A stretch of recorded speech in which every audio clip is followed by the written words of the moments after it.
This is my spot.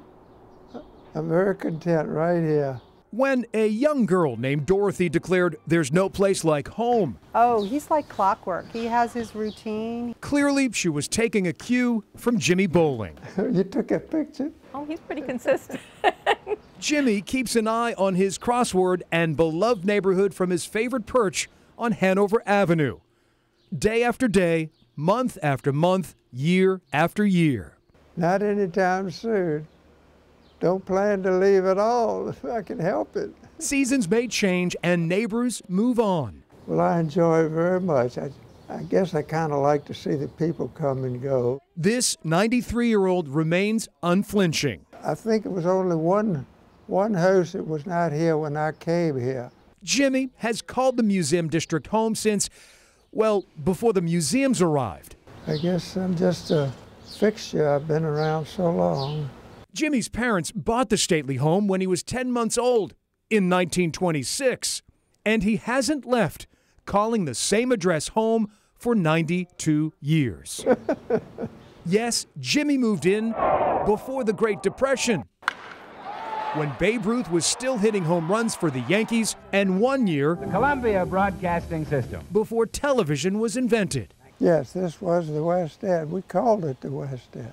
Life wasn't always so quiet in the Boehling household. My mother put a Christmas tree over here every year, a big Christmas tree. Jimmy shared the 5-bedroom home with a dozen siblings. Ann, Edith, Frank, Jimmy G. A small army under one roof. Jacqueline, Regis, Joyce, and Kenneth. I love to hear the old stories. I really do. Neighbor Basha Nelson calls Jimmy a Richmond institution. It was just lovely to talk to him about what this place was like 20 years ago, 40 years ago, 80 years ago. I mean, he told me at one point there were 51 children in this little block area. The former accountant for Reynolds literally watched the neighborhood grow up around him. The women's home and the museum and the historical society, they were all built after I came here. He saw St. Benedict's Church rise on his former sandlot, brick by brick. I vaguely remember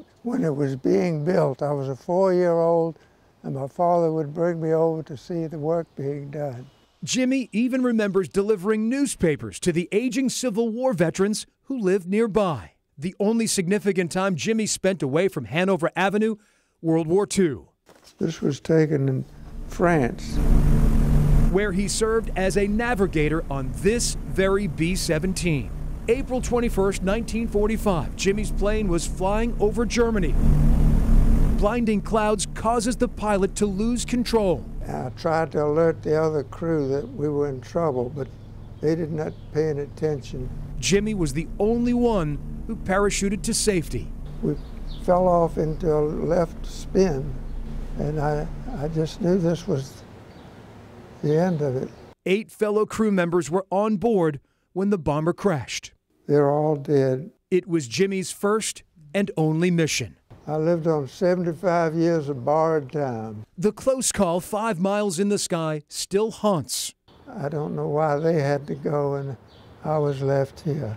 The brush with death forced Jimmy to appreciate the simpler things in life, like reading the newspaper on a front porch, passing the time, lots of time. Where are you from? Are you from Richmond? The curious who stop by can't quite comprehend that someone could live in the same location for nearly a century. They're usually a little bit surprised, quite surprised.